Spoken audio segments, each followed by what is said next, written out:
Saludos, vamos a tratar El cartero. Progresivamente, primero como cuento corto, luego como novela y luego como película del grandioso Kevin Costner de Jesús. Ciertamente tenemos una situación en la que aquí presente este pozo de sabiduría de la ciencia ficción, Ricardo Ibars, va a venir a explicarnos por qué no es tan mala como dicen y yo por qué me gusta tanto. Pero en fin, Ricardo. Hola, buenos días otra vez en estos conversatorios que estamos teniendo. Y estamos aquí para hablar de Postman, el cartero, o mensajero del futuro, como la titularon aquí en España. Esta película de Kevin Costner, basada en, pues eso, una novela de un autor que se llama David Brin, que es una novela que parte de un relato corto que escribió anteriormente y que luego amplió a novela. Y bueno, pues, a ver, yo he de decir que yo no soy muy fan de la película de Kevin Costner. A ver, eh, ni me parece tan mala como dicen por ahí, ni tampoco me parece una maravilla. Creo que es una película que tiene defectos, que tiene muchos altibajos, pero bueno, se deja ver. Bueno, ya Y llegaremos a ahora la iremos película. hablando. Sí, Sí, ciertamente ya llegaremos a la película y quizá pueda decir que la última vez que la vi, ayer, al verla tal vez a 1,25, incluso me emocionó por encima de sus posibilidades. Lloré un poquito, fue algo muy emocionante. Pero también podríamos decir, bueno, por lo menos por mi parte, que quiero el corte de 4 horas de esta película. Pero bueno, supongo que es un poco como el condensador de flujo. Un día David Brin se dio la cabeza en la taza de pensar, en el trono de las ideas, y debió pensar, qué bonito es esto del cartero, que te llegan mensajes desde una distancia casi como si fuera el correo del zar, pero es algo complicado porque hay que poner el sello, meterlo en un lugar, es un procesamiento que si uno lo piensa es algo casi mágico, pero está interiorizado como algo normal. Y claro, no, debido de pensar, si en una situación de catástrofe, evidentemente lo último que uno acaba por pensar es enviar cartas, con lo cual es un elemento ahí que creo que en el relato corto era el elemento central, por eso se llama el cartero. claro, sí. A ver, el relato corto es muy bueno. El relato corto a mí me. Bueno, no sé si es relato o novela corta que llamaban, que tienen dos géneros ahí en Estados Unidos. Y a mí me parece muy bueno. Cuando lo leí me emocionó mucho. Lo leí, salió publicado en una revista que era la Isaac Asimov's Science Fiction Magazine, que es una revista que se llegó a publicar aquí en España primero en un formato, era de formato pequeñito, reducido, en tapas blandas, luego hicieron dos ediciones más diferentes, pero se llegó a publicar y se publicaban relatos muy buenos en esa revista. Y uno de esos que yo leí ahí fue el del cartero, y el cartero no coge un poco todo el argumento de la película, coge el argumento, digamos, desde la parte en que Kevin Costner se escapa del campamento este de los holnistas. De acuerdo, entonces el relato empieza que ha habido como una especie de apocalipsis, que nunca se explica muy bien, de holocausto, la sociedad, la civilización ha desaparecido, está en ruinas, la gente vive aislada, y entonces el protagonista es un señor que en medio de le roban, tiene un ataque, le roban la comida, le roban todo, está en una tormenta y huyendo y de la tormenta y de sus perseguidores que le han atracado y demás, eh, encuentra en medio de un bosque una furgoneta abandonada de correos. Él se mete dentro simplemente para resguardarse y refugiarse y bueno, pues ahí ve que está el cartero muerto, el que estaba dentro de la furgoneta, el esqueleto, me encuentra un montón de cartas y, y él se pone la chaqueta del cartero para calentarse y para refugiar y, ¿no? Y coge el morral porque piensa que le puede ser útil y demás. Y cuando sale de allí, pues al día siguiente que acaba la tormenta, llega a un poblado y bueno, que está fortificado, que todos en ese momento, pues las sociedades vivían aislada, se supone, y ante los ataques de los bandidos y demás, a él lo quieren echar, lo amenazan con dispararle, pero como lo ven de repente con el uniforme del cartero, lo confunden con un cartero de verdad. Y entonces él, necesitado de comida, necesitado de refugio, sigue con el juego y les hace creer que es un cartero de verdad. Y entonces empieza a sacar cartas del morral. Dice, no vive aquí, y empieza a buscar gente que pueda vivir ahí en la ciudad, y efectivamente al final encuentra, ¿no? Y entonces todo el mundo le empieza a dar cartas para que a su vez él las vaya a enviar a otros lados, y un poco ahí termina la historia, ¿no? La historia termina como él acaba dando esperanza a toda esta gente, se acaba convirtiendo en un cartero de verdad y demás. Y entonces la idea del relato original era como, que es la idea que yo creo que hay que transmitir de David Brin, lo más importante en el establecimiento de la sociedad y el elemento principal es la comunicación, ¿no? Él dice que la base, él sugiere en este relato que la base de la sociedad está en la comunicación, y por eso supone el reinicio de esa sociedad el que se vuelvan a restablecer las líneas de comunicación, aunque sea a base de, pues eso, de carteros que vayan de un lado a otro, para crear ese tejido social y que la sociedad vuelva a reconstruirse, que es una idea muy buena, y en el relato está tratado con, pues, con mucha sensibilidad, ¿no? Y es un relato muy, muy emocionante. Este relato creo que lo escribió en el año 82, ganó creo que el premio Locus, que es un premio que da un fanzine en Estados Unidos muy famoso de ciencia ficción, donde los aficionados votan a los mejores relatos, y, y bueno, ganó este premio, y años después lo transformó en novela larga, que es algo muy habitual dentro de la ciencia ficción. En la ciencia ficción en Estados Unidos hay mucha tradición de escribir relatos de ciencia ficción, hay muchas revistas que se publican, y luego hay autores que algunos de estos relatos, cuando tienen éxito, los amplían a novela. Hay dos variedades. Hay autores que lo que hacen es que cogen varios relatos que tienen más o menos una temática similar y los unifican. El ejemplo más famoso es Fundación, de Isaac Asimov. La saga de Fundación de Isaac Asimov no son novelas, sino que son varios relatos que él agrupó, convirtiéndolos en 3 libros. Y luego hay otros autores que lo que hacen es coger un relato que ha tenido éxito y lo amplían a novela, que otro ejemplo famoso es El juego de Ender, de Orson Scott Card, que empezó como relato, también ganó algún premio y el autor lo amplió a novela. Aquí hace eso, y claro, al ampliarlo a novela, que lo amplió en el año, me parece que lo tengo por aquí apuntado. 1985. Correcto, sí, en el año 85 es la novela, porque en el 83 había, bueno, tuvo otra novela que fue muy famosa, que luego hablaremos, y en el 85 la amplía novela, y claro, al ampliarlo tiene que añadirle unos elementos que a mí ya pues no me gustan tanto, que son estos elementos que aparecen en la película de los holnistas, de este grupo pseudo-fascista que quiere hacerse con el poder en Estados Unidos. Creo que también en la novela, yo la novela la leí fíjate, el cuento lo leí hace muchísimos años, pero lo tengo muy, muy grabado. La Y, novela, y yo leí la la, novela hace no mucho, en parte por indicación tuya. sí, claro, claro. Yo la novela la leí más o menos cuando se estrenó la película, un poco después de que se estrenara la película, porque yo he de decir que la película no la vi en el cine. Yo la película la vi ya, pues creo que en algún pase televisivo, no la fui a ver al cine. Y la novela, con ocasión de la película, se reeditó por Ediciones B, la reeditó de acuerdo a la portada, era la foto del póster de la película, con el título, cambiando el título del cartel a Mensajero del Futuro. Y yo esa novela me la compré pues unos años después de que se estrenara la película y de que saliera esa edición, que salió rebajada. La encontré en alguna librería de viejo y me la compré. Y ahí fue cuando la leí. Y a mí la novela no me gustó tanto por todos esos elementos. Tiene esto de los holnistas. Creo recordar también que también salen, que eso no sale en la película, una especie de sociedad de mujeres guerreras o feministas que han formado una sociedad Sí, aparte, una especie de Amazonas. una especie de Amazonas.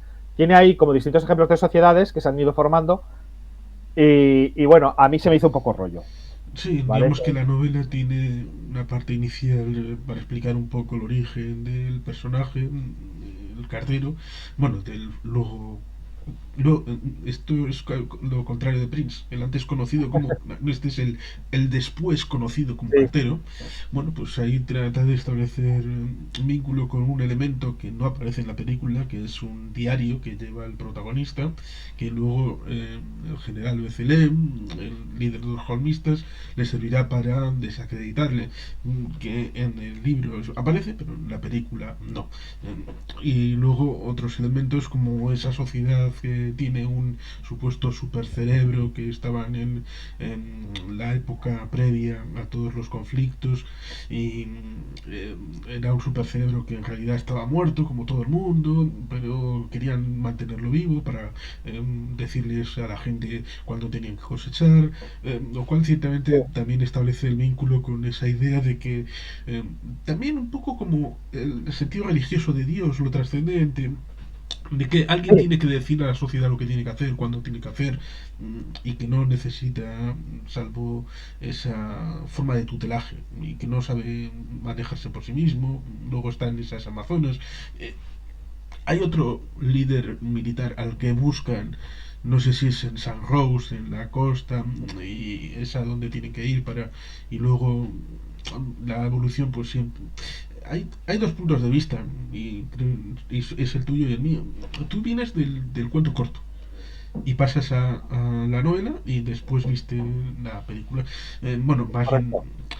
Pero Sí, sí, sí, sí, sí, sí, ese es sí, el sí. delito. Eso, El mío es eso justo es al revés. correcto. Vi la película y pensé, bueno, quiero profundizar en lo que me dice la película, y ahí es cuando llevé el tema problemático, porque el libro no está conectado con la película y la película tiene una beta, que es la de la esperanza, que no está en el libro, no está en el relato corto, en tanto en cuanto que el cartero haga la reconstrucción de los Estados Unidos tal y como lo hace Kevin Costner. Con lo Bueno, cual, sí, ciertamente, en el relato sí que está la esperanza, porque el relato te concluye precisamente con esa esperanza de esa reconstrucción gracias al sueño que él ha puesto en marcha. Lo que pasa que no te llega ya a describir todo lo que se ve en la película, que la película, bueno, hacemos spoiler, atención, spoiler, spoiler, pues termina casi como que la sociedad ha vuelto a lo que era antes, ¿no? O sea, reconstruido totalmente, incluso le han dedicado una estatua al cartero sí, y spoilers demás. va a Y, o haber sea, todos los que se quieran y más, porque vemos esa reconstrucción. ciertamente en el inicio de la película vemos en año 2013 y al Eso es. final la estatua está dedicada en el año 2043. Sí, que a mí pues me resulta un poco, esa es una de las cosas que menos me gusta de la película, porque me resulta un poco absurdo, pues eso, que en el plazo de 30 años hayan llegado otra vez al nivel que tenemos en la actualidad. Me parece una sociedad totalmente como la que tenemos ahora, ¿no? Después de lo que nos han estado enseñando, pues que había desaparecido prácticamente todo atisbo de tecnología, que habían vuelto un poco a la vida que era en el Far West. Sí, Y que es un entonces, elemento que a mí me engancha un poco como Mad Max 2, que al inicio claro, te sí, explica un poquito de cómo ha pasado todo eso, a pesar de que eso es, teníamos la Mad Max 1, pero entra directamente a degüello, a la trama claro, con los policías y ahí el Mad Max y todo aquello, sin explicarte de dónde estamos, por qué estamos, simplemente estamos. En Mad Max 2 tratan de remediar eso con un inicio diciendo los políticos hicieron esto, las máquinas se exacto. pararon, imágenes como de archivo, y un poco el inicio de del cartero intenta hacer algo parecido, más o menos, Claro, que es un poco lo que pone en el libro. En el libro trata de establecer esa idea de que poco a poco la sociedad se fue degradando, aparecieron unos insurgentes que pueden ser bandas, pandilleros, cosas que ya existían en Estados Unidos en los años 70 y 80. Recordemos que la insurrección aquella de Detroit es del año 68, está un montón de elementos que seguramente están en la psique, también sirvió, por ejemplo, a aquella de rebelión en el planeta de los simios, cuando sí, sí, sí, sí, supuestamente sí, sí. se habían eliminado todos los animales, los gatos, los perros, y dijeron, ¿por qué no ponemos monos en las casas? Pues eso está como reflejo en ciencia ficción de insurrecciones de los años 60. Es una forma de establecer el contacto con la realidad del presente con la ciencia ficción. Es muy típico también, como seguro que lo sabes muchísimo mejor que yo.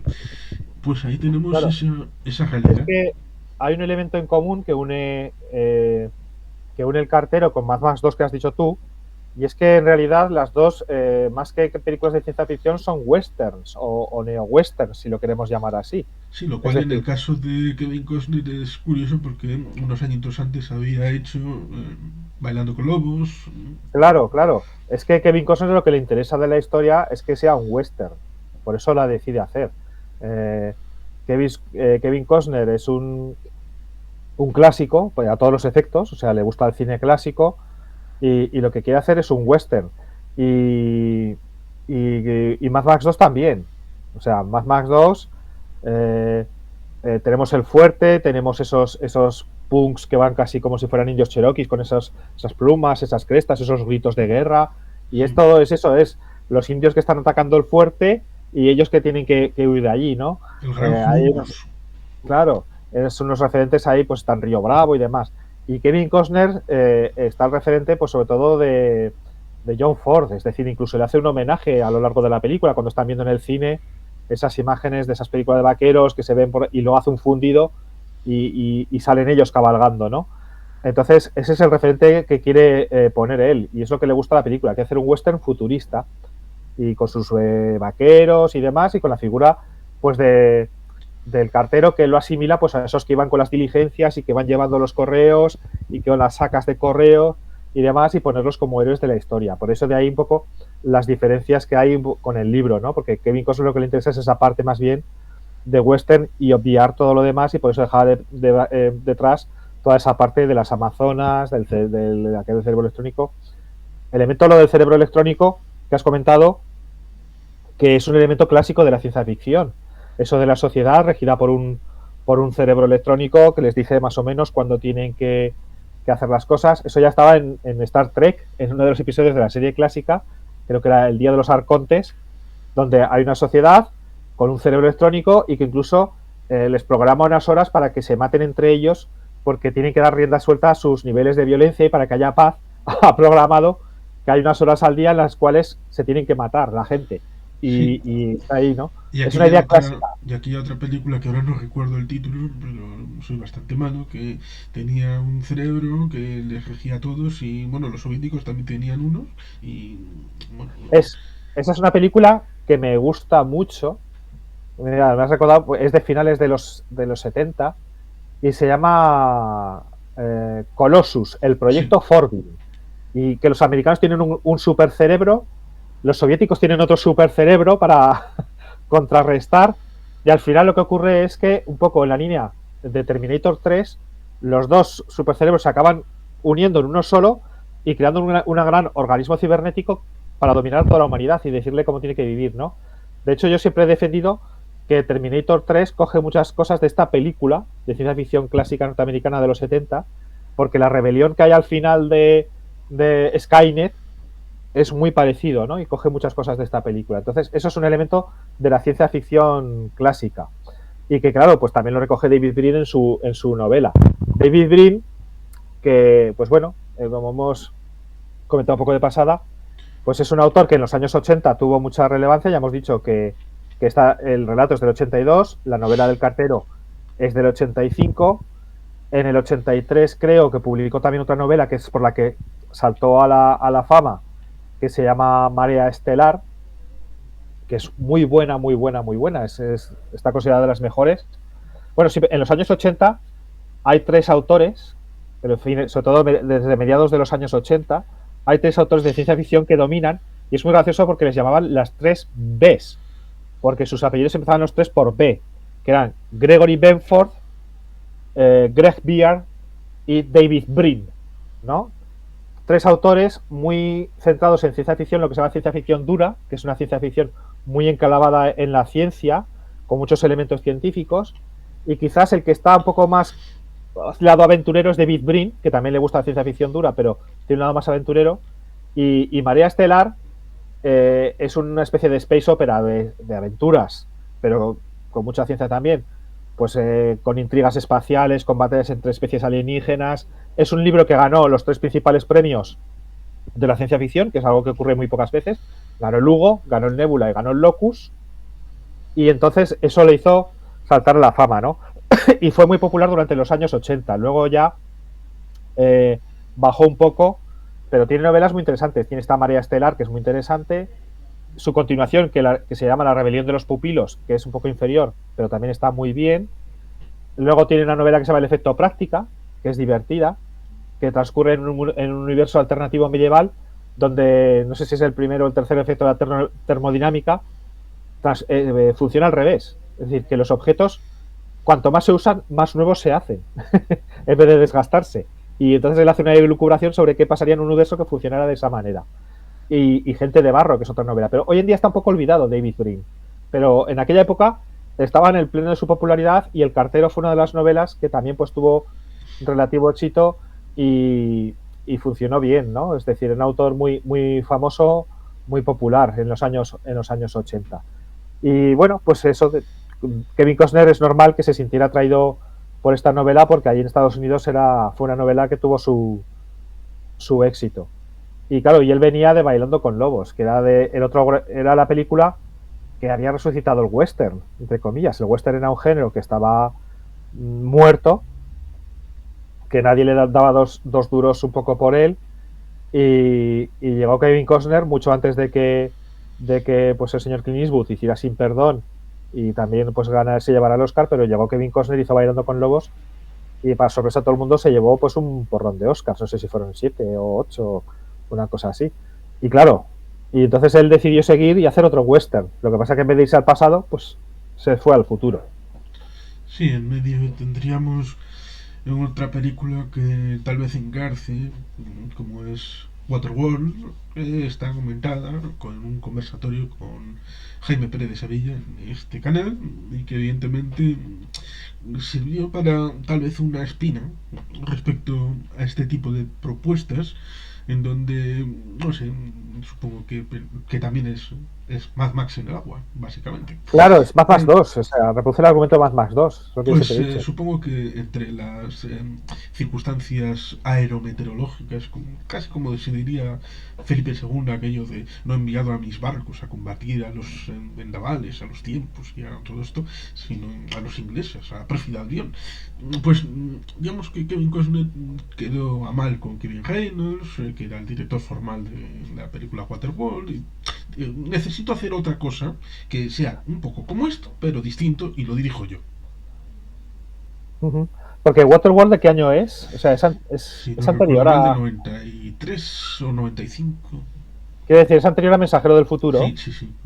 Es anterior, ¿no? Sí. Claro, es que estábamos en una etapa que Kevin Costner, que ya venía de haberlo sido todo, o sea, Kevin Costner llegó un momento que era prácticamente el héroe americano, o sea, es decir, había sido el nuevo, que tuvo mucho éxito, unos años que tuvo Sí, mucho éxito. mismamente en este canal hemos comentado Los Los Intocables. Intocables de Dionés. Claro, había hecho Los Intocables, que había sido éxito. Había hecho, pues eso, Bailando con Lobos, que había sido un gran éxito. Había hecho también, bueno, hay una película que a mí me gusta mucho, que es No hay salida, que es de las, yo creo que es la primera que vi de él, que también me había gustado muchísimo. Robin Hood, Príncipe de los Ladrones, y alguna otra también que tiene por ahí, bueno, que habían tenido todas mucho éxito y habían funcionado muy bien. Y era un poco, bueno, JFK, ¿no? Es decir, es que Oliver JFK Stone, es, 1992. claro, era la imagen del hombre, el hombre íntegro, ¿no? Yo creo que incluso él se veía a sí mismo. Hablabais cuando hicisteis el conversatorio de Elliot Ness, decíais a quién podía haber interpretado esta película en los años 40 o 50 y demás. Y yo me parece que os puse un comentario y os dije, para mí, Elliot Ness hubiera sido Gary Cooper. Y es que yo creo que él se veía como el nuevo Gary Cooper, incluso tiene una fisonomía muy parecida. Era el actor que volvía a encarnar esos ideales americanos que habían encarnado esos actores. Mira, no por nada, cuando se hizo El Hombre de Acero, la de Zack Snyder y tal, pues, ¿quién hace de padre de Superman?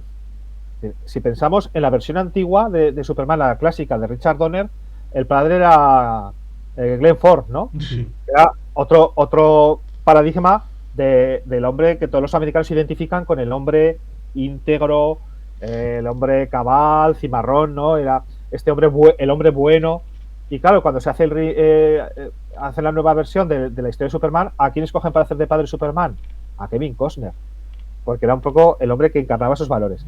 Lo que pasa es que cuando subes tanto, también cualquier tropiezo se te castiga más.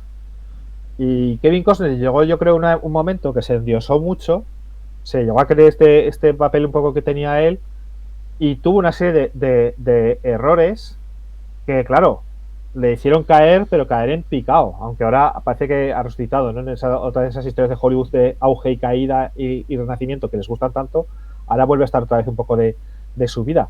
Pero se pegó una patada monumental, y una de la gran patada fue primero con Waterworld.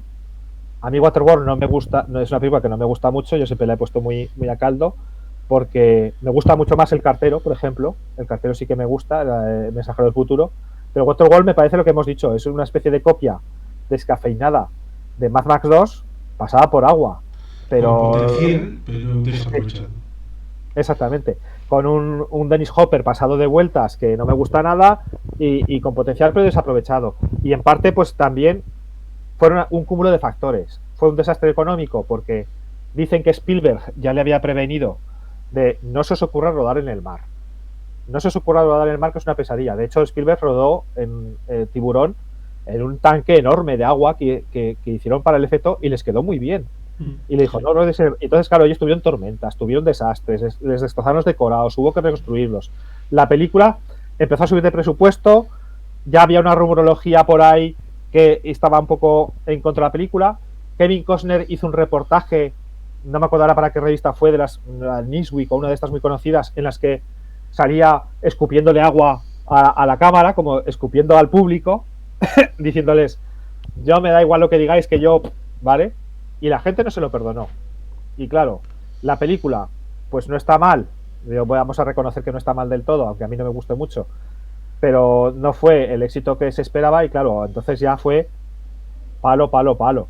Y todo lo que vino detrás de eso se vio muy perjudicado por eso. Entonces, una de las damnificadas de ese fracaso de Waterworld fue Mensajero del Futuro, que no está, para mí incluso está mejor, pero claro, ya Kevin Costner estaba de caída, y entonces cualquier fallo, y la película tiene fallos porque para mí tiene muchos altibajos narrativos, es un poco excesivamente larga, le sobra un poquito de metraje.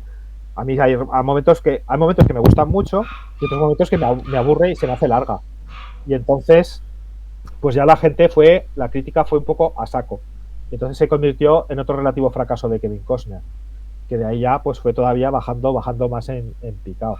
Pero era eso, era el héroe americano. Entonces, claro, él en la película un poco esos referentes. Está Gary Cooper, que era el vaquero de Solo ante el peligro, y otros westerns, y él tiene esa imagen. Y yo creo que también tiene esa imagen él de sí, o sea, no es la imagen del público, sino la imagen de sí, él tiene de sí mismo esa imagen. Y él, el cine que le gustaba era ese.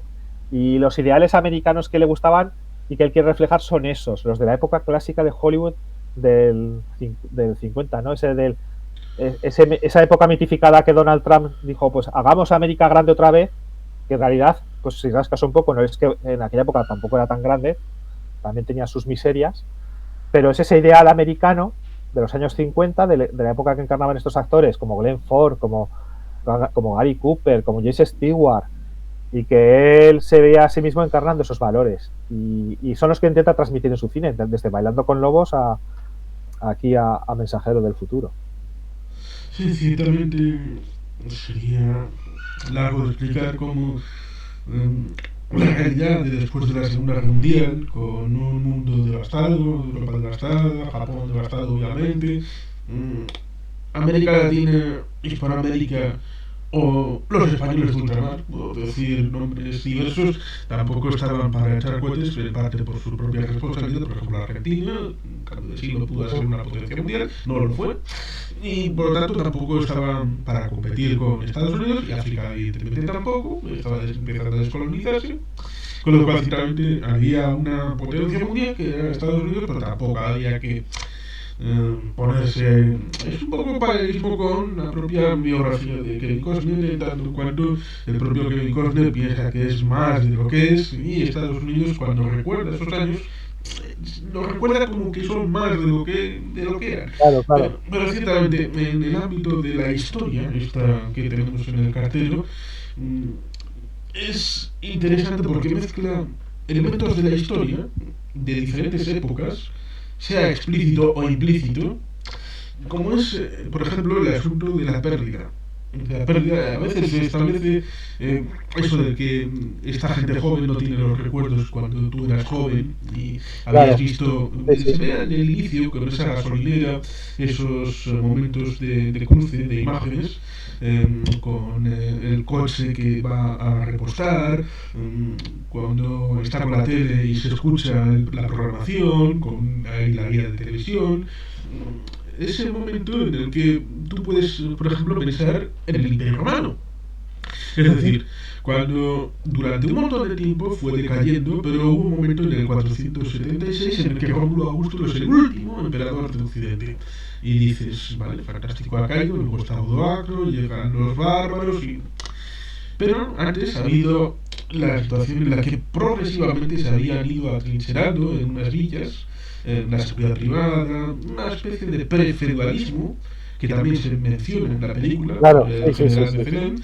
Pero claro, es un elemento que en la vida real, en el marco de la Europa occidental, tenemos un franco entre el 478 y el 1478 en el establecimiento de luego el Renacimiento, el ámbito de la reconstrucción del ámbito de Europa como elemento importante, las misiones de viaje, llamémosla descubrimiento o conquista para América, para África, es decir, la proyección nuevamente de una especie de imperio romano dividido, pero renacido a través de las Españas, de Francia, de Inglaterra.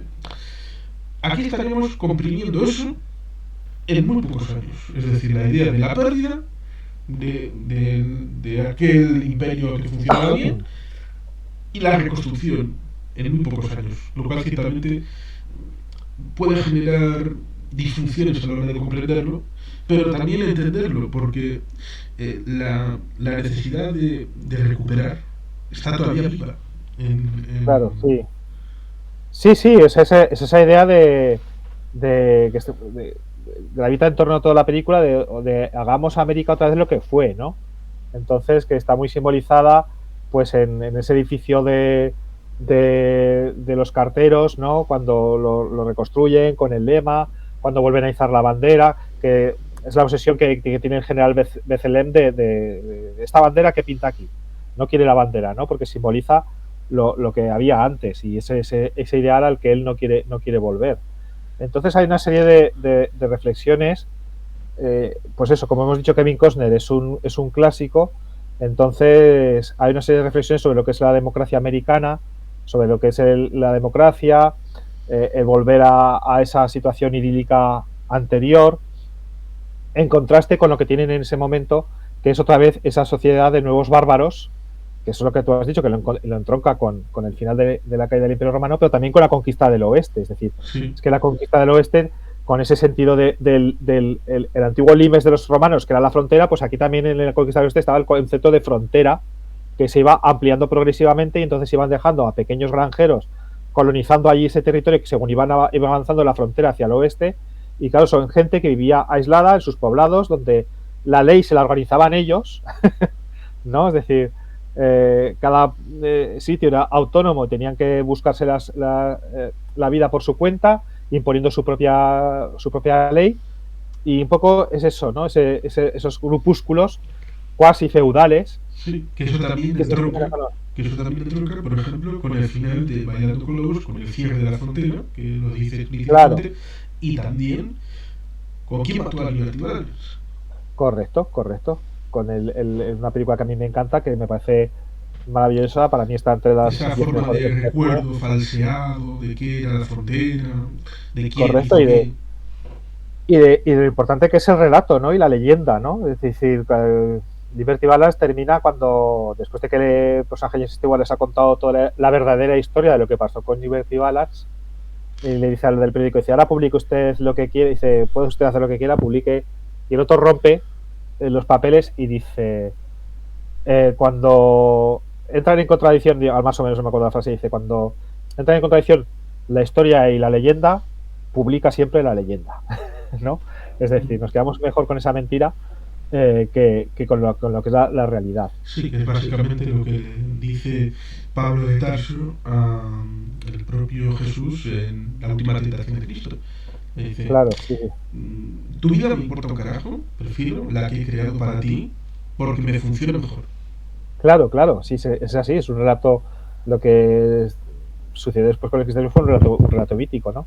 Entonces, claro, está ese relato mítico por parte también de la América idealizada, ¿no? Que es la que le gusta a Kevin Costner y es la idea que trata de reflejar en esta película, esa América idealizada a la que hay que volver frente al impacto de esas fuerzas negativas casi fascistas, ¿no? Porque el Gerard Bethlen pues está retratado como un fascista puro y duro y Sí. entonces Resulta es un curioso poco. también el paralelismo un poco con el ejército del sur. Claro, también, ¿no? Exactamente, es decir, ese enfrentamiento casi civil que hay ahí, que tienen entre estos dos conceptos de América, ¿no? En realidad lo que se está dirimiendo ahí, el mensaje que quiere transmitir Costner son dos conceptos de América, ¿no? Ese concepto un poco más autoritario que quiere imponer uno como forma de imponer el orden a base también de implantar una tiranía, pues, pero lo que se consigue es el orden, o el concepto de más democrático que Kevin Costner, ¿no? Kevin Costner es uno de estos personajes que bueno, es que Estados Unidos es un país en sí muy contradictorio, ¿no? Ellos se definen como cuna de la democracia, de la libertad, pero bueno, ya hemos visto que cuando les han querido, pues han implantado tiranías y dictaduras donde les ha dado la gana. Tienen un concepto también, es casi una teocracia que digo yo, porque pues allí el que no cree en Dios está muy mal visto, el ateísmo está muy mal visto, todo el mundo tiene que creer en Dios, son extra religiosos, es el único país que yo sepa que tienen a Dios en su moneda nacional, en el dólar sale Dios, ¿no? Y pone Sí, la leyenda In God We Trust, confiamos en Dios, sí, y está. precisamente hay una película también del año 97 que era Contact, en donde vemos a Jodie Foster no pudiendo ser elegida en primer término Sí, porque dice explícitamente que no cree en ningún dios. claro. Entonces, quiero decir que son un pueblo con muchas contradicciones. Claro, pensemos que ellos en realidad no tienen ni izquierdas ni derechas, son todo derechas. Lo que pasa es que tienen una derecha más moderada. Lo que nosotros llamamos izquierdas, que son los demócratas, allí no. Eh, en realidad son unas derechas moderadas porque no hay izquierdas. Es decir, Barack Obama pues no deja de ser un hijo de multimillonarios, igual que han sido todos los presidentes de Estados Unidos, que son hijos de multimillonarios. Pero bueno, dentro de esta sociedad que tienen en Estados Unidos, pues hay algunos personajes que pues pueden ser muy contradictorios, ¿no? Como uno es Kevin Costner, yo lo asimilo también mucho a... El otro día, este viernes pasado, en el programa de Garci, echaron el planeta de los simios, ¿no? La clásica, la de Charlton Heston. Y claro, hablaban de Charlton Heston, que es este personaje que es también muy contradictorio en el sentido americano, en el sentido de que todos lo recordamos con el tema de la Asociación Nacional del Rifle, empuñando el rifle en esas reuniones diciendo me lo tendrán que quitar de mis muertas y frías manos y tal, y ese aspecto casi fascista y ultraconservador. Pero luego Charlton Heston también fue un tipo, como dijeron en el debate, y, pues que con a veces algunas ideas muy progresistas, porque fue el que impulsó que se hiciera precisamente el planeta de los simios. No se hubiera hecho si no lo hubiera apoyado Charlton Heston, que fue el que impulsó para que se hiciera la película. Y el planeta de los simios tiene un mensaje muy progresista, muy pacifista, muy en contra de ese alegato final: malditos, os habéis cargado el planeta con vuestras guerras.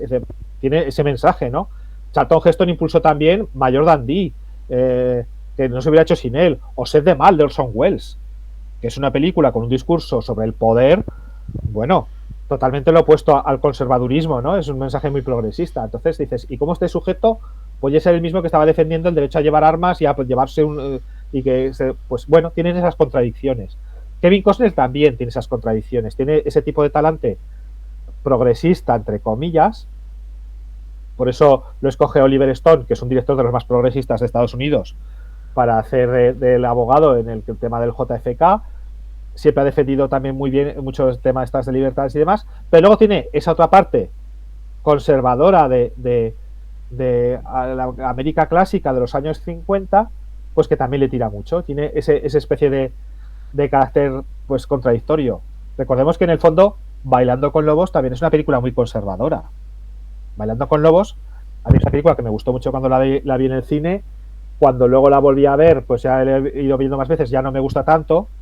O sea, es una película que está muy bien rodada, que está muy bien rodada, como está el mensajero del futuro, porque si hay algo que hay que reconocer en Kevin Costner es que es buen director, él sabe rodar, sabe dónde colocar la cámara, cómo rodar los paisajes, eh, porque se fijan los clásicos, se fijan John Ford, se fijan toda esta gente cómo dirigía y él los imita constantemente. Entonces, él es buen director y sabe sacar unos planos preciosos. Yo lo que le achaco a veces es que a veces no sabe cuándo cortar, cuándo cortar esas tomas, cuándo cortar esos planos y que a veces también se excede, ¿no? Es decir, para mí muchas de sus películas serían mejores si tuvieran un poquito de metraje y fueran un poco más contenidas.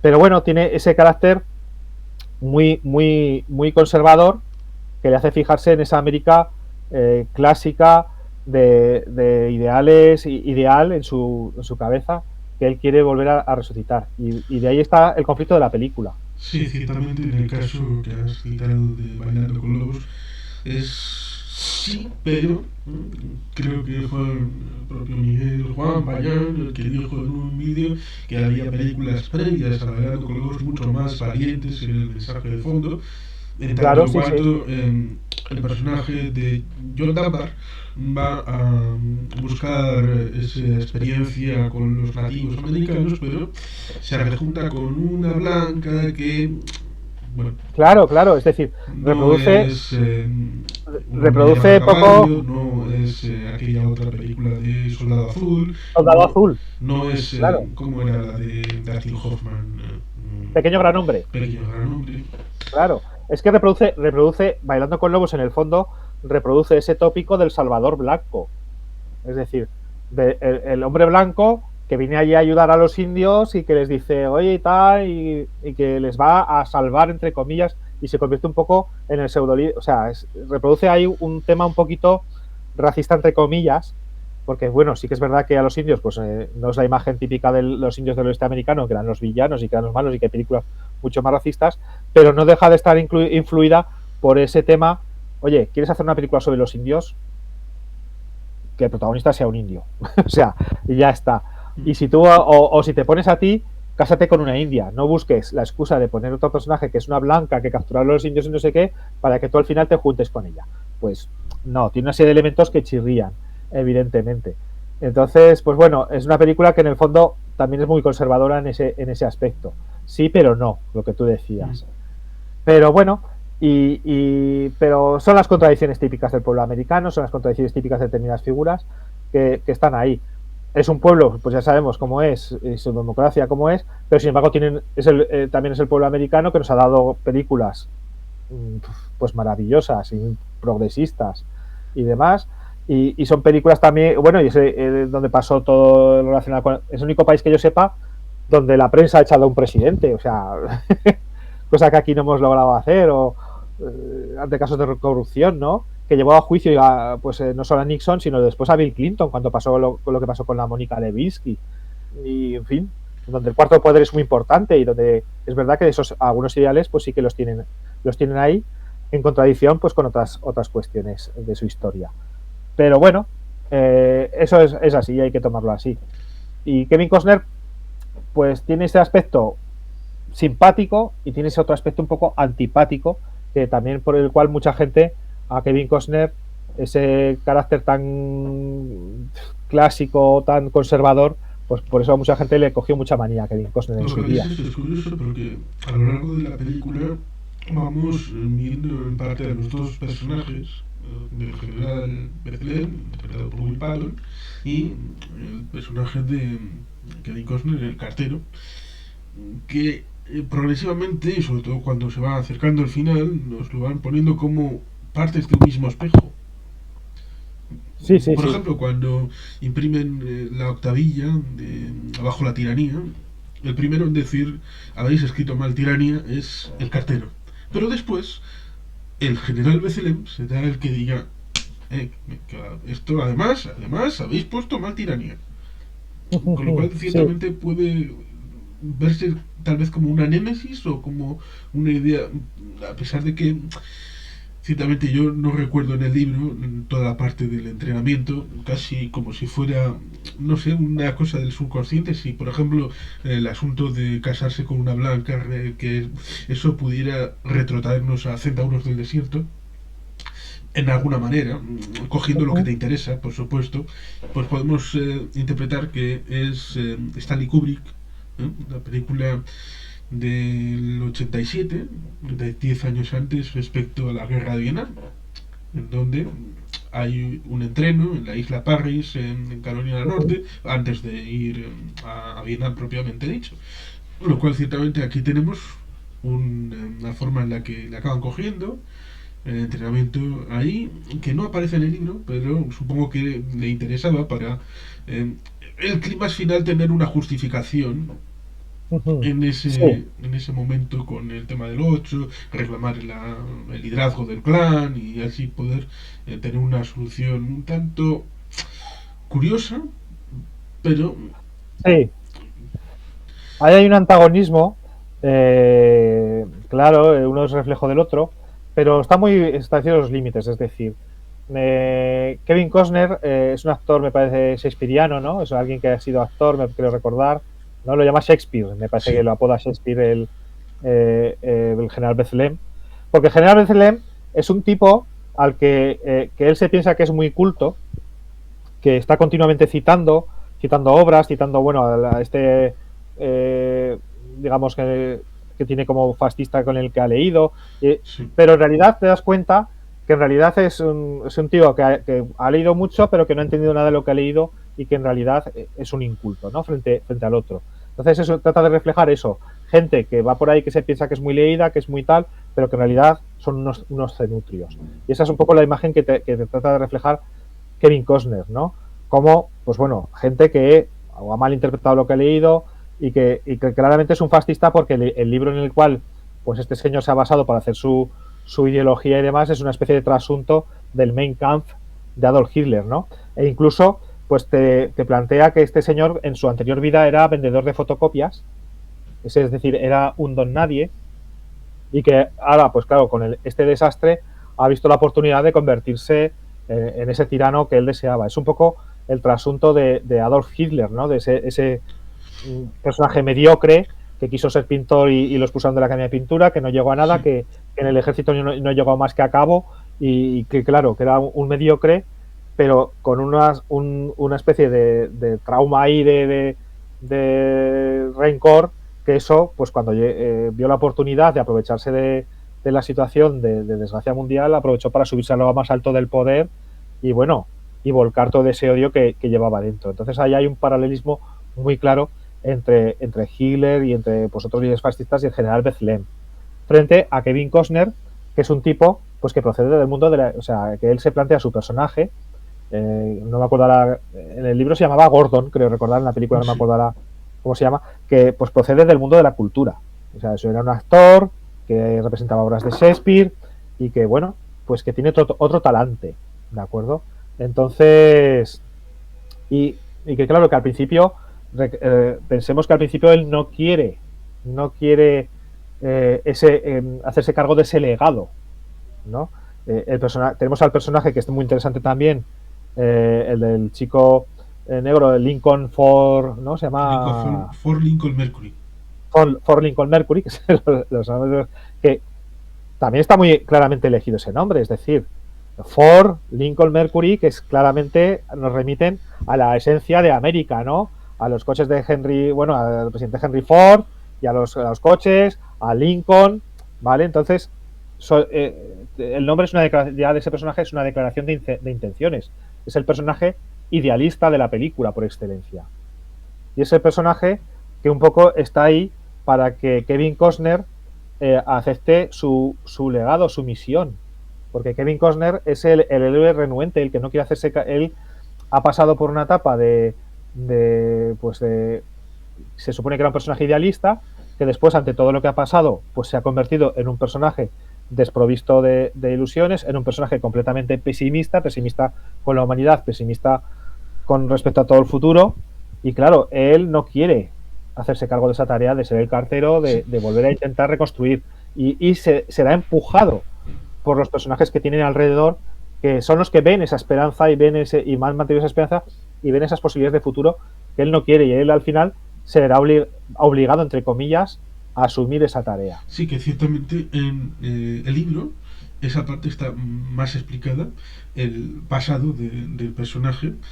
Digamos que en la película entramos directamente en ese desierto en el que se van contando las cosas hasta llegar a la gasolinera, en donde suceden estos elementos de conexión ya un poco con el pasado, y a partir de ahí es cuando descubre la furgoneta, y va a Pinewood, que es el único lugar que se menciona por su nombre, que es el lugar donde encuentra a Ford Lincoln Mercury y le dice eso de moriría por entregar una carta.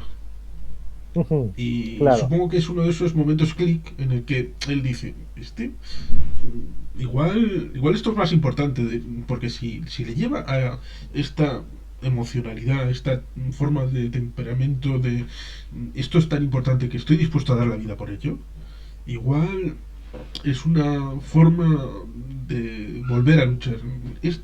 Claro, claro. Pero Y por eso, ciertamente, como digo, en el libro aparece reflejado ese pasado condensado en la forma de un libro que luego lo conseguirá el general Bethlehem y lo utilizará en su contra. Pero en la claro. película no. En la película, cuando se usa algo en contra del personaje del cartero, es porque el cartero lo ha dicho.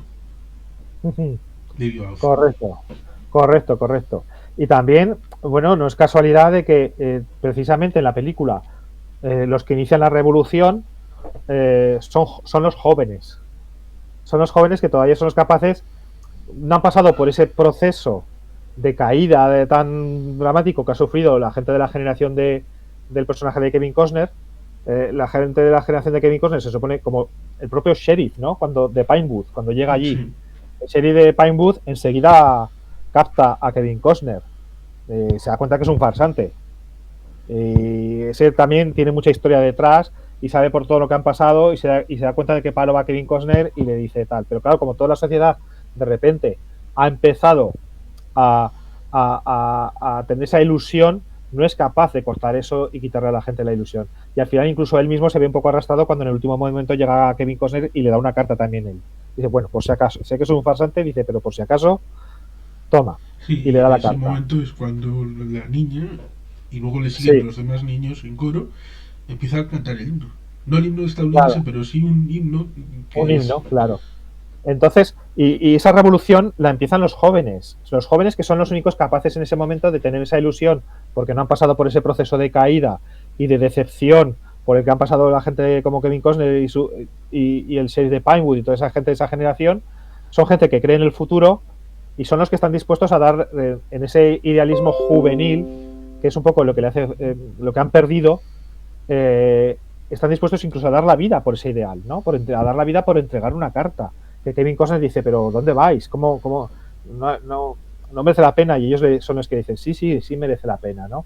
Entonces hay un discurso ahí muy progresista, es lo que hablábamos de esa dicotomía eh, de los personajes americanos y de Kevin Costner, en pro de la juventud, en pro de los jóvenes, ¿no? Como motor de cambio y de avance y de la revolución. O sea, Kevin Costner apuesta por los jóvenes en esta película. Entonces es un mensaje que también está ahí y que también es muy, muy interesante. Entonces, yo a la película lo que le achaco no son tanto que a mí, o sea, el trasfondo de la película me gusta, el argumento me gusta, pero lo que le achaco es narrativamente, que me parece una película muy larga, que en muchos momentos me cansa. Yo, de hecho, pues muchas veces la he visto a saltos. Creo que entera solamente la he visto 2 veces. Y luego la he visto, pues de veces que la han estado echando por la tele y la he pillado empezada. Y según en qué momento la pillo empezada, me la quedo ya a ver, ¿no? O sea, digo, pues venga, ya sigo. Y demás, porque si no se me hace muy larga y hay momentos bache que se me hacen muy largos. Tiene un momento que está muy bien, luego, a partir de la llegada a Pinewood, ya para mí la película baja y tiene un bache que baja un montón. Luego tiene otro bache pues en el momento en que él se va con la chica a la nieve y se quedan allí en la cabaña con la nieve, que no pueden salir y demás. Sí. que se me hace muy Es una largo. especie de hibernación Tiene baches que a mí la película me cansa. en donde Vuelve otra vez a... en principio tenemos en paralelo la situación en la que, bueno, después de haber visitado otro lugar, donde casualmente han llevado a la chica, después de haber matado a su marido, Sí, sí, le disparan y parece que está un poco desmejorado y luego han cerrado las nieves el paso, con lo cual en principio están ahí apartados y la historia, un poco fuera de foco, nos intenta señalar que hace una elipsis con Ford y con Mercury, habiendo construido él claro. el servicio postal para todo Sí, el sí, sí, entorno, sí. Se ha puesto todo en marcha mientras él estaba ausente, todo ha empezado a girar. haciendo hasta Entonces, pues 30 bueno, líneas de correos, siempre con jóvenes, aunque nos encontramos también con un personaje ya. mayor, ¿eh? Sí, sí, Que claro, dice claro. que tiene 68 años, haciendo un poco el cálculo, que estamos en 2013, eh, podemos encontrarnos con que cuando la época de Vietnam, pongamos en el año Sí, sí, sí, sí, sí, 1970, sí. tenía 25 años, era un recluta, había estado allí. Claro. Mm, Que es sí, una reminiscencia del personaje ese del viejo vaquero de las películas de John Ford, que siempre había un personaje más mayor, más, más viejo, interpretado por alguno de estos actores de carácter que utilizaba John Ford, que es esa reminiscencia. Pero estamos en lo mismo, es decir, ya no es un personaje de otra generación, o bien son jóvenes o son personajes todavía más mayores de la generación de Kevin Costner. El problema está con la generación de Kevin Costner, que son personajes como el propio Costner, como Bethlehem, como el sheriff de Pinewood, que son esa gente que son la que ha provocado la destrucción del mundo y son una gente, pues o bien descreída, pesimista, desprovista de ilusiones, por un lado, o que se han pasado al otro lado completamente del fascismo, del feudalismo, de hacerse con el poder puro y duro, ¿no? O sea, está esa dicotomía en esa generación. Y luego tenemos a los jóvenes, que son los que quieren crear un mundo nuevo, y tenemos a los pocos ancianos que quedan, como este, que él también recuerda esa América anterior ideal y también sabe por lo que están luchando los jóvenes y dice, pues yo me sumo. Y luego otro aspecto importante también es el papel de las mujeres, ¿no? O de la mujer protagonista, que también está muy bien como está tratado este personaje femenino. Y ahí vemos un poco también esa dicotomía entre progresismo y conservadurismo de Costner.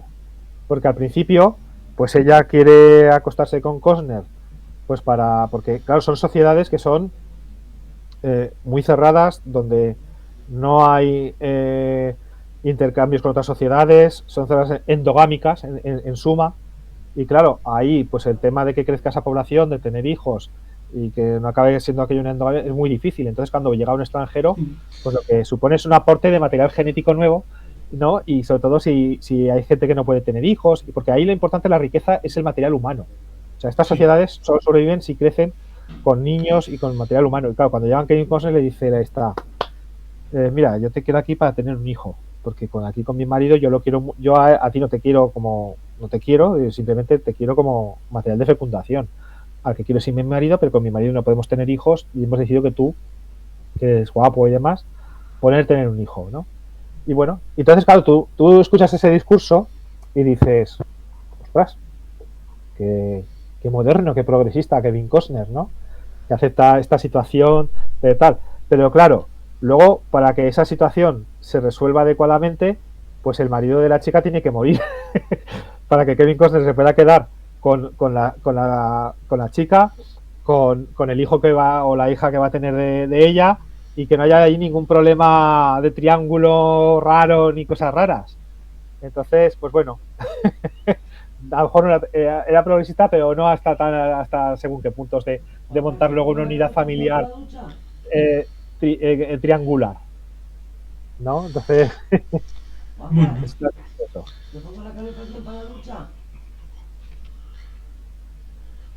Bueno, pues digamos que es un elemento interesante porque no nos ponen encima de la mesa las razones y las causas y las consecuencias de todo ese periodo de conflictos y de dificultades que llevaron a la caída de la sociedad, pero que eh, es importante porque se mencionan los tres inviernos, los 3 años de invierno, se hablan de cosas que en el libro, como digo, está más o menos explicitado, tanto en cuanto, digamos, que habla de en principio no algo que explota, como pueda ser, por ejemplo, lo que hubiera pasado en juegos de guerra en el que todo el mundo se habría encontrado con una explosión nuclear, y esto porque ha sido, y no lo hubieran entendido muy bien.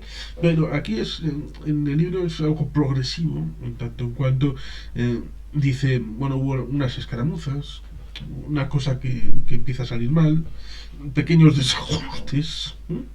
Y luego al Sí, final, digamos que eso acaba por elevación, llevando a intercambios nucleares y bueno, toda la salsa que... Pero tampoco tanto, no, no, porque no, dice en el propio libro que son algo táctico, con lo cual sí, evidentemente no sí. es algo que conlleve la Limitado, extinción mundial, pero sí dificultades. Y esas dificultades pueden conllevar incluso relaciones con la sangre, con problemas genéticos que lleven a disfunciones a la hora de procrear y, por ejemplo, puedan tener los hombres un problema a la hora de ujú, y por eso puede ser ese asunto de necesitamos a alguien que no haya estado en esta zona, porque él viene de la fuera, zona del medio oeste, pero del medio oeste próximo, porque a veces se tiende a pensar que el medio oeste es desde Ohio hasta California, y no es lo mismo haber estado de un lado o de otro si han ido volando las armas nucleares por ahí. Y por eso, como viene un poco más de la zona del Mississippi, pero del este, pueden pensar, bueno, este que viene de allí, este no habrá sido afectado como los hombres de aquí, de estas dificultades, y por lo tanto puede ser un elemento importante para poder... claro. Es un apocalipsis que ha afectado sobre todo a la desintegración social, ¿no? Y a la desintegración, pues eso, de lo que eran las estructuras sociales, de las líneas de comunicación, de lo que era la tecnología, ¿no? Se supone que han colapsado pues las centrales eléctricas, ha colapsado todo lo que era pues la electrónica, todo se ha ido al garete, todo lo que era la tecnología, han fallado las comunicaciones, las sociedades se han quedado aisladas, ha habido un periodo de caos político en el cual pues ha fallado el orden político y entonces pues han surgido bandas de bandidos que se han creado como señores de la guerra y se han hecho con el poder, pero no ha sido un apocalipsis digamos traumático en el sentido para el planeta o para la vegetación o para las especies animales o para el propio ser humano. No ha habido una extinción entre comillas. No es un apocalipsis, citando el título de un libro muy bueno de ciencia ficción que se llama Apocalipsis suave, ¿no? Progresivo y que se ha ido todo yendo al garete y sumado a una especie de, pues eso, de armas tácticas que ha habido demás. No es el apocalipsis que, por ejemplo, vemos en una película como La carretera, la que está basada en el libro de Cormac McCarthy, con la película está con Viggo Mortensen, que es tremenda. Ahí sí que no hay esperanza ninguna porque está todo devastado, todo destruido. Los pocos hombres que soy personas que sobreviven tienen que ir por ahí buscando los pocos alimentos que quedan e incluso pues se van comiendo los unos a los otros. No es ese apocalipsis, sino porque aquí vemos que el terreno, se siguen viendo esas praderas del oeste americano, esos bosques, esos paisajes que estupendos también que tanto le gusta retratar a Costner, ¿no? Pues no, eso da muchas esperanzas de reconstrucción. Aquí lo que ha fallado sobre todo es la estructura social, el orden político y la comunicación. Y son los tres pilares que van a intentar restaurar, ¿no? Entonces, el mensaje de la película está claro, es decir, la clave de la sociedad actual es esa, es que haya justicia social, que haya comunicación entre las distintas entidades y que haya un orden político democrático, ¿no? Es decir, que sea justo para todos. Y esos son los pilares de la sociedad americana que Kevin Costner quiere reflejar. Eso unido al mensaje de siempre de esperanza y optimismo en el futuro. Es un mensaje muy americano, muy propio de Frank Capra. Yo creo que, aparte de John Ford, el otro autor que más ha influido en Kevin Costner es Frank Capra. Es muy capriano en ese sentido y claro, también está Una ahí bonita la ciudad capra.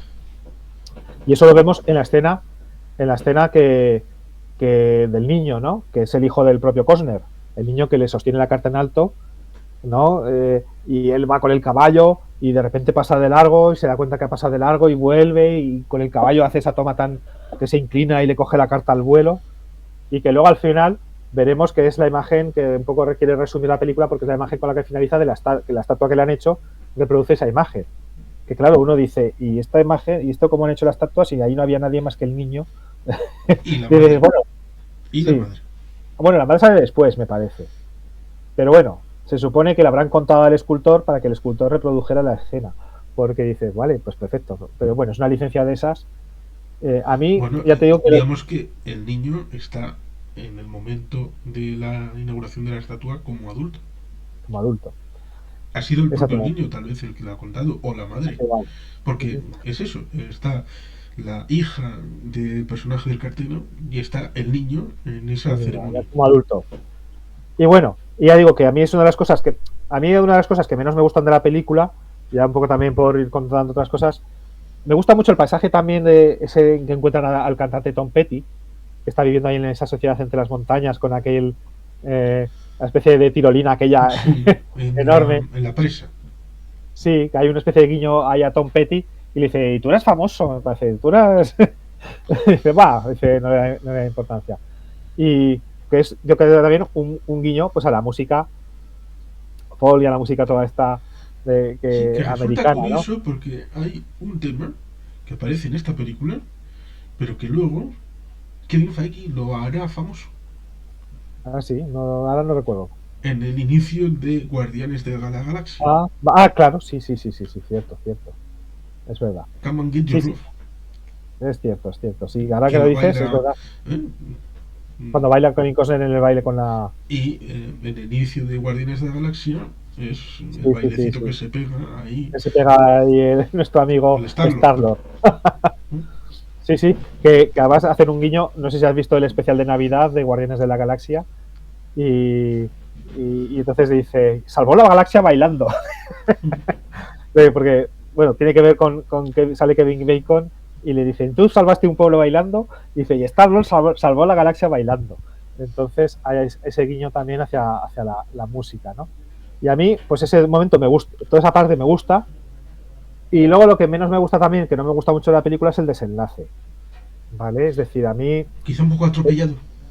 sí, ese desenlace un poco atropellado, ese desenlace en el que al final todo se dirime en una pelea a puñetazos entre el bueno y el malo, dice, dice, invoco la regla número 8 y se arranca y tal, y dice, pues vale. Bueno, es la 7. Pues, o la 7, eso, Sí. la número 7. Sí, porque el número que llevan grabado es el 8, ¿no? Me parece. Sí. No llevan grabado un 8, pero es Por la la, número 7. sí, es por las 8 leyes de Nathan Holm. Sí.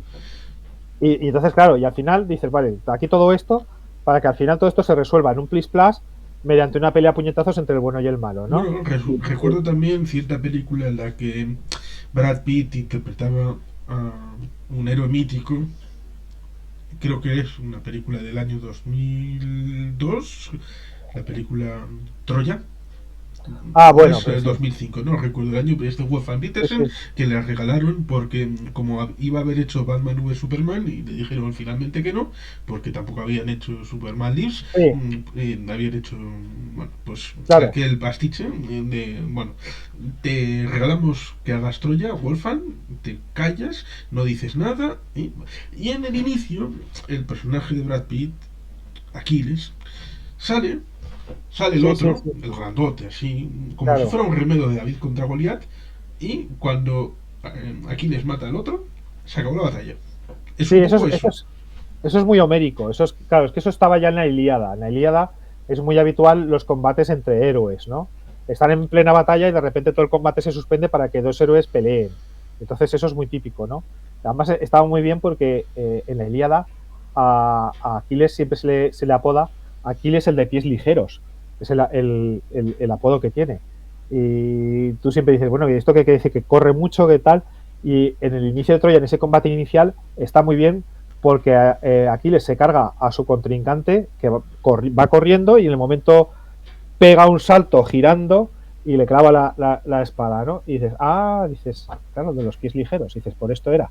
Entonces, y eso es que está en la Ilíada, está plena de esos momentos de que están combatiendo los dos ejércitos y de repente se paran pues para que Ajax y Héctor se peguen de tortazos o para que y los combates individuales, ¿no?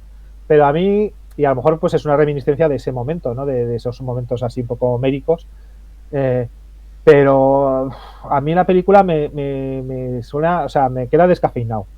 Sí, Todo ese supongo que desenlace, habría significado, porque al tener los colores un poco en grisáceo, y claro, evidentemente es recordar el hecho de que la uniformidad del sur nunca fue claro, colorimétricamente igual, claro, eran diferentes tipos de gris, porque cada cual traía su uniforme de su madre y de su padre, siempre que hubiera una cierta concordancia, con lo cual sí, aquí sí, sí. tenemos una situación en la que pareciera que el final es Gettysburg.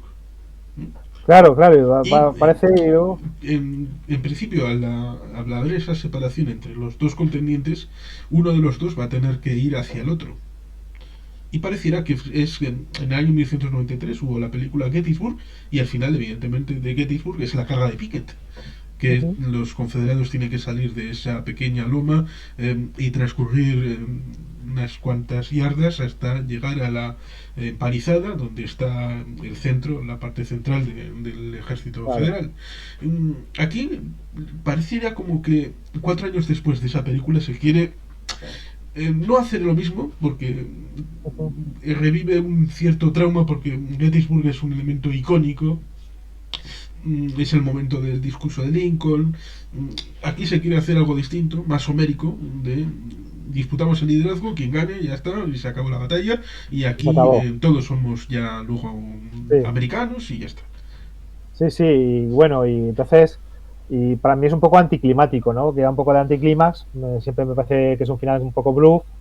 Tampoco me acaba de convencer mucho que Bethlehem no reconozca a Kevin Costner hasta el final, ¿no? Que dice, dice Shakespeare, cuando por fin se da cuenta de, el otro le cita los versos estos de los perros de la guerra, ¿no?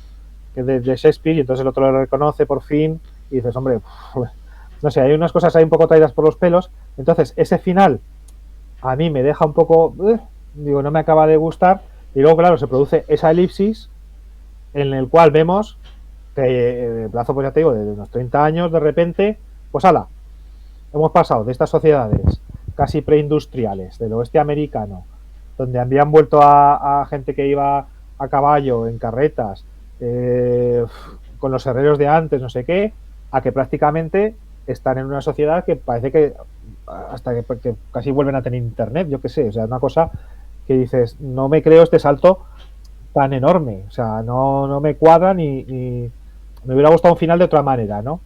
Pero bueno, es uno de los defectos que, como ya he dicho, que le veo a la película. Yo la película, eso, los tres principales defectos son el metraje, que me parece excesivamente largo, los altibajos y los baches narrativos, que tiene unos cuantos a lo largo de la película, de trozos en los que yo desconecto y me aburro, hasta que vuelvo otra vez a conectar en algún momento, y ese final que a mí no me acaba de convencer, que me parece anticlimático. Dicho todo esto, a mí no me parece una mala película, o sea, no me parece tampoco que se mereciera el fracaso, que yo creo que fue un relativo fracaso, ¿no? Que contribuyó un poco a seguir hundiendo la carrera de Kevin Costner. Yo creo que merecía esta película mejor suerte, las hay mucho peores, y bueno, pues no está mal, a mí me parece una película, un neo-western, bueno, Kevin Costner pues es muy típico de él, ¿no? ¿Quién hace la música de la película? Que ahora no Jeff recuerdo. Newton Howard, que es el mismo que hace la banda sonora de Waterworld, curiosamente. Correcto. Y que a mí me gusta Sí, bastante. Yo cada cierto tiempo me escucho la suite, que suenan varias veces la misma en la a película. mí la que me gusta mucho es la de Bailando con Lobos, que es de John Barry, Sí, que es uno de mis compositores favoritos, si no el que más está entre mi top 3 o top 5 de compositores favoritos de bandas sonoras. John Barry me encanta ese sonido tan peculiar que tiene, ¿no? Y tiene dos bandas sonoras que son muy parecidas, yo creo que se autoplagian un poco, que son Bailando con Lobos y Memorias de África. Son súper parecidas. Lo sé porque yo hubo una época que me las escuchaba casi seguidas una detrás de otra. De hecho, bueno, yo es que hace años, yo cuando leía, sobre todo novela histórica o cuando leía algunas cosas, me solía poner música de bandas sonoras para concentrarme mejor en la lectura y ambientarme. Y me acuerdo que hay un libro que es uno de mis favoritos de novelas históricas, uno de los que más me ha gustado, que es El muchacho persa, que es sobre Alejandro Magno, toda la campaña persa de Alejandro Magno y demás. Es un libro estupendo. Y yo me lo escuché todo ese libro con la banda sonora de Bailando con Lobos. Y me voy a África. Y le pegaba muy bien esa música a todo lo que era el libro. Y tengo esa banda sonora grabada por eso. Y le asocio siempre a ese libro y ese recuerdo. Y Barry, pues bueno, es el sonido de las películas de James Bond, el sonido de El último Valle, Robin y Marian, tiene bandas sonoras prodigiosas. Pero eso, yo me quedé mucho con esa, y en cambio con esta de James Newton Howard ya me gusta un poco menos. O sea, con esta banda sonora no la tenía tan interiorizada. No. No sé, a mí me gusta bastante la música de James Newton Howard en esta película y que aporta para mí bastante a la hora de tener interés.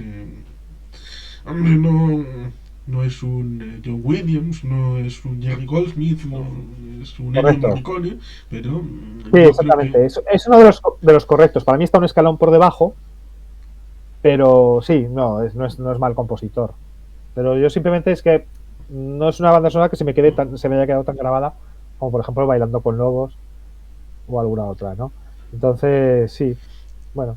Pero es una película que está bien, ¿eh? Es una película que, bueno, me parece que es correcta. sí, yo creo que cuando la veo siento una empatía con la película. No sé si ameritaría eso de que Kevin Costner liberara una versión de 4 horas, una versión extendida, pero No, ciertamente yo no. pero ciertamente Yo no. hay cosas que te preguntas cuando entras en el marco de la película y es el único elemento que conoces, te puedes preguntar, bueno, este cartero de dónde viene. La situación esta que nos plantea al inicio, quiero saber un poco más de la deconstrucción de aquella sociedad y cómo hemos pasado a esto. O toda esa situación respecto a Nathan Holm, cómo surgieron estos holmistas, resulta curioso y hasta interesante esa dualidad también dentro del ámbito de los militares reclutados por Nathan Holm, que supuestamente, como habitualmente el servicio militar y los profesionales, todo esto se les quiere degradar para que dejes de tener una personalidad propia y te subsumas en el magma común del ejército. Sí, son brutales en su desempeño con las ciudades que van y conquistan y les obligan al diezmo y todo esto, pero cuando llegan de vuelta a su campamento base, y es curioso porque les ponen soldado universal, Dolph Lundgren, tiran piedras contra el proyector. No, no, no queremos esto. No, es verdad, hay un guiño Queremos ahí muy sonrisas y gracioso. lágrimas, todas las noches. Claro, claro, claro. Es que ahí Resulta hay. curioso porque, claro, el mensaje de sonrisas y lágrimas es interesante. Sí, sí, sí, sí. Es una película elegida con todo. Claro, porque aquí Kevin Costner, que como hemos dicho también es muy conservador, eh, eh, no carga las tintas contra el militarismo ni contra el ejército americano.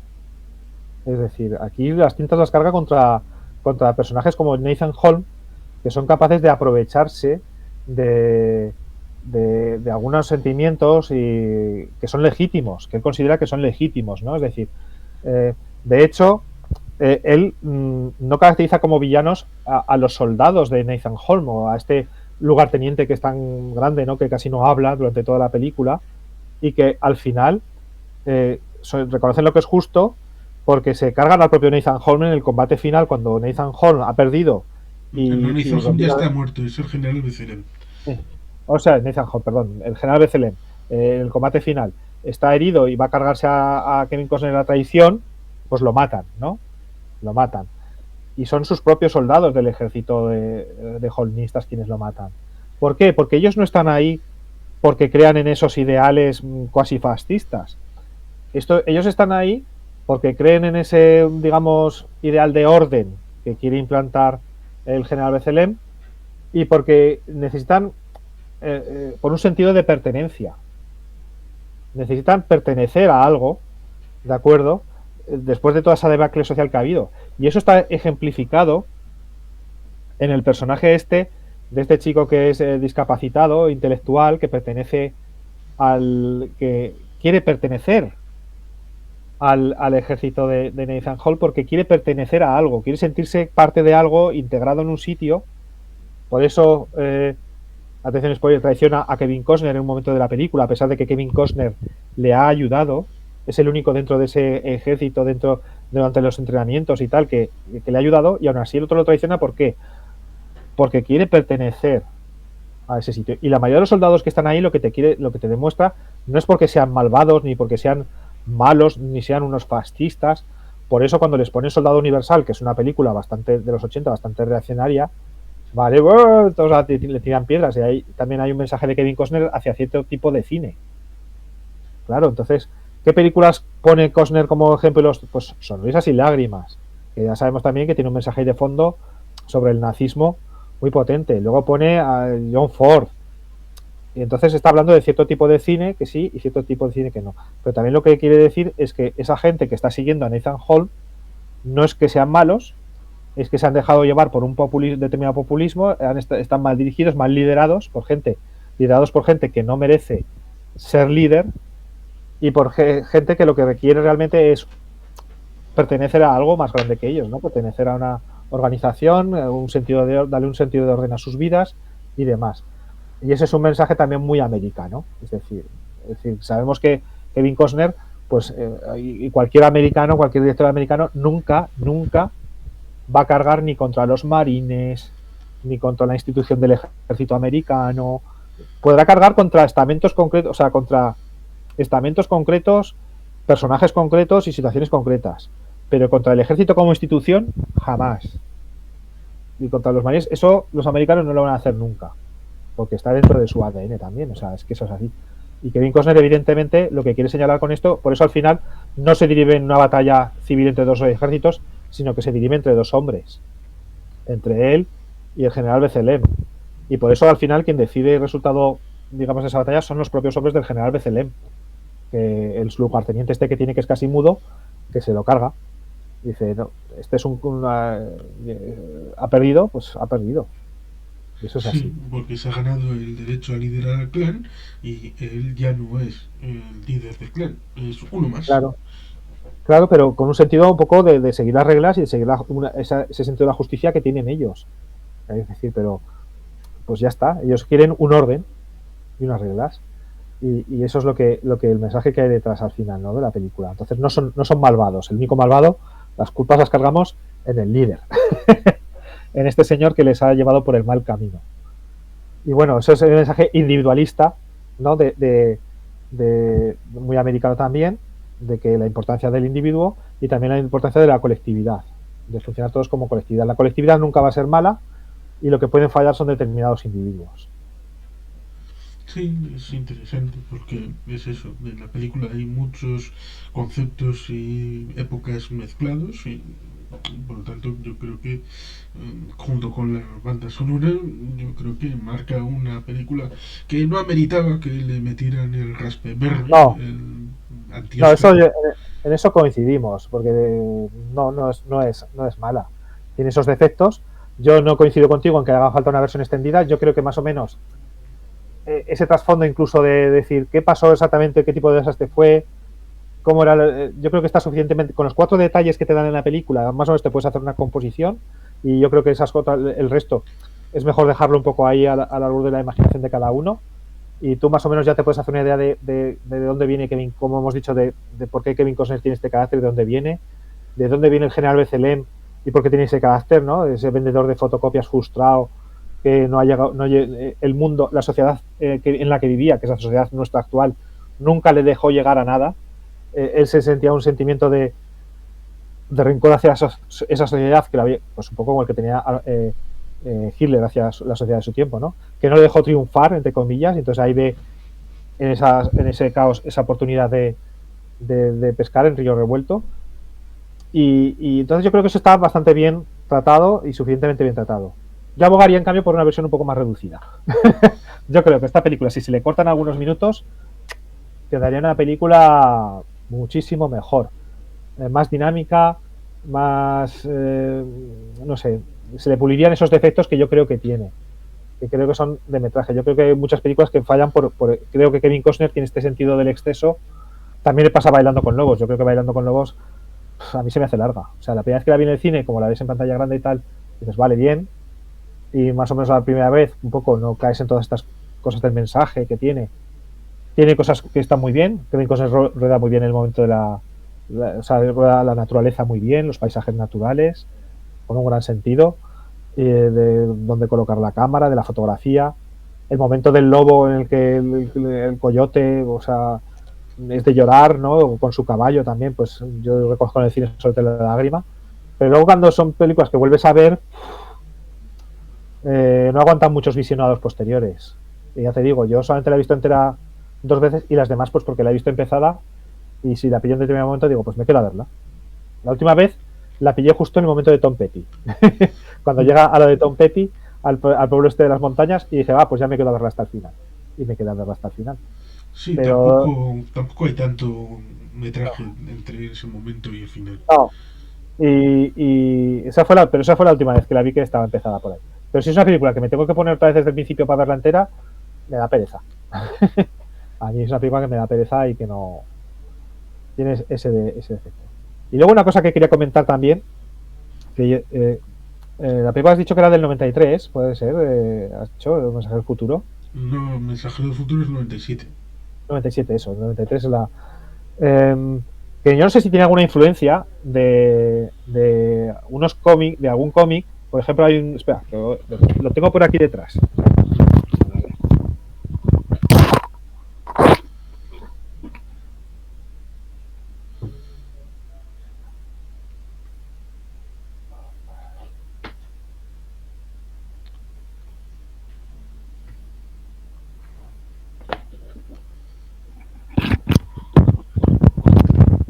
Hablando de westerns futuristas y posapocalípticos, hay uno que es muy famoso, que es este, que es Jeremía, que es un, pues eso, es un western posapocalíptico, muy en la línea también de Mad Max, con muchas influencias del oeste, y habla de ese tipo de sociedades que aparecen en El Cartero. Es un cómic también de los años 80, creo recordar, y que tiene ese sentido de los paisajes, y que es posible que haya alguna influencia, ¿no? de en esta película. Yo siempre he pensado que sí. Y luego hay uno también que está muy en ese tono. A mí que siempre me gusta en estos conversatorios sacar libros y cómics para recomendar a los que nos vean. Pues este otro, este es un clásico también, este es español. Este tuvo Hombre. Este también es un TVO post-apocalíptico, es un tochete. Sacaron un integral con todos los cómics de José Ortiz y Antonio Segura, ¿vale?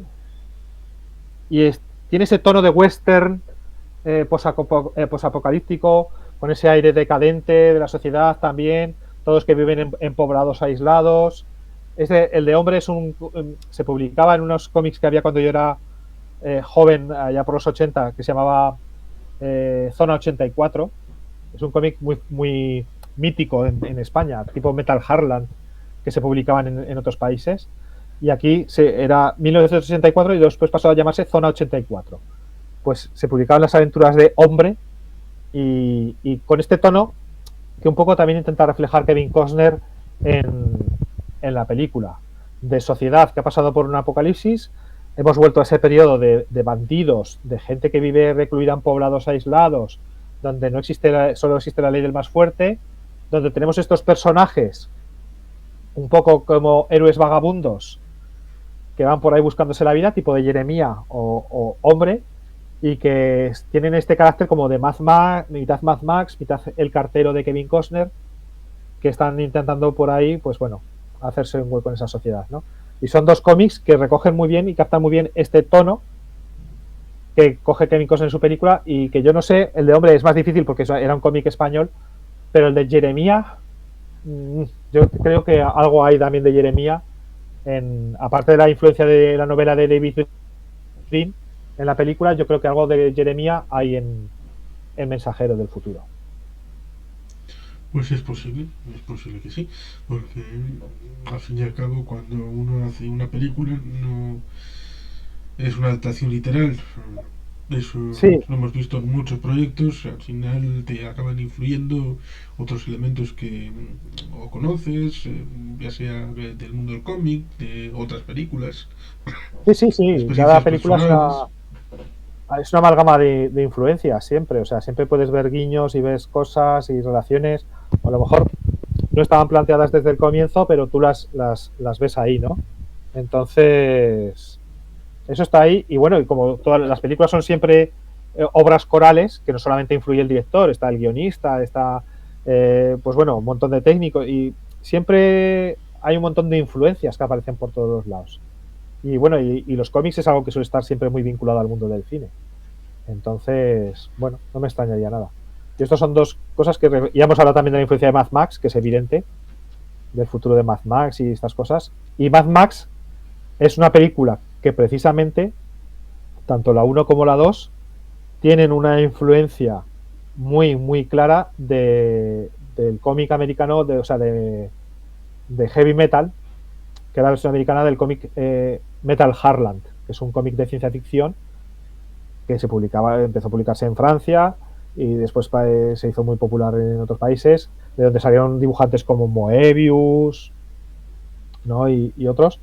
Y eso influyó en muchas películas de cine. Ese cómic, pues desde Tron hasta, pues eso, Mad Max, hasta llegar incluso a Matrix, ¿no? Las influencias son... Hace poco compré un libro yo que hablaba de todo eso, de la influencia del cómic Metal Harland en el cine. Y hay un montón de películas que están influenciadas, o sea que seguro que eso está por ahí también. Y en este caso, para ir cerrando, yo recomiendo vivamente que la gente vea El mensaje del futuro, El cartero, Claro, y que juzgue por sí mismo, porque le dirán, no, eso es es, una mierda, no, véala. Y, porque eso es. pensar por terceros es algo que no hay que hacer, hay que pensar por uno mismo. Eso es, que vean la película y bueno, y si se animan, pues que lean también el libro de David Brin, que no está mal, o si pueden, que busquen el relato, que en algún sitio yo creo que se podrá localizar. Algunos ejemplares de la revista Isaac Asimov Magazine se pueden encontrar todavía en alguna librería de viejo y por ahí andan circulando todavía algunos por ahí. Pero seguro que se pueden encontrar o por Wallapop o algún sitio de estos se pueden encontrar. Pero bueno, que animen también a leer ciencia ficción y que hagan un poco, que es lo que me gusta a mí, que unas películas nos llevan a otras y a libros, pues ya que se vean Mensaje del Futuro, pues se vean Mad Max 2, comparen y se vean otras películas de La carretera, que hemos hablado también de Cormac McCarthy, que vayan haciendo ese hilo conductor de unas a otras y estableciendo sus comparaciones y sacando sus cosas. También el género posapocalíptico es un género que me gusta mucho tanto en cine como en ciencia ficción escrita, que me gusta mucho todas las novelas que son posapocalípticas. Apocalipsis, ¿no? De Stephen King. Sí. Tiene también mucho de esto. Hay una serie de los 90 que me compré hace poco en Blu-ray y sacaron hace poco una nueva que todavía no he visto. Y el libro, pues bueno, está... El libro pasa lo mismo un poco parecido a esto. Stephen King sacó un libro que era La danza de la muerte, que se lo recortaron un poco, y luego lo publicó una novela ampliada, una versión extendida, que es Apocalipsis. Y para mí es mejor la reducida. La danza de la muerte, Apocalipsis, está bien. Además lo sacaron con ilustraciones y demás, pero yo creo que le sobran páginas. Sí, es curioso porque no solamente le pasa a la ciencia ficción. En el año 1991, un tal Samuel P. Huntington hizo un articulito que lo llamó Choque de Civilizaciones. Gustó tanto que 2 años después, en 1993, lo obligaron a hacer el libro. Y bueno, pues cada cual que juzgue en cada caso si es mejor el original sintético y luego la versión ampliada, obligada por Sí. lo Esto, crematístico o por los intereses o por esto como todo. O sea, a veces que las extensiones están bien y otras veces que no están tan bien. O sea, a veces, el caso del libro de Stephen King que comentamos, él se quejaba de que el editor le había hecho recortar el libro porque era muy largo y tendría poca venta. Pero yo cuando leía Apocalipsis y luego les Danza de la Muerte, dices, pues el editor a lo mejor tenía un poco de razón. A lo mejor es que estas páginas realmente sobraban. Porque hay personajes, a mí hay alguna trama ahí que no aporta nada y demás. En cambio, otras veces que no, que los aportes. A mí, por ejemplo, me gustan más las versiones extendidas del Señor de los Anillos que las versiones estrenadas en cine. Creo que están mejor, creo que lo que cuentan me amplía mucho mejor, o sea, la historia la amplía mejor, la cuentan mejor. Sobre todo, por ejemplo,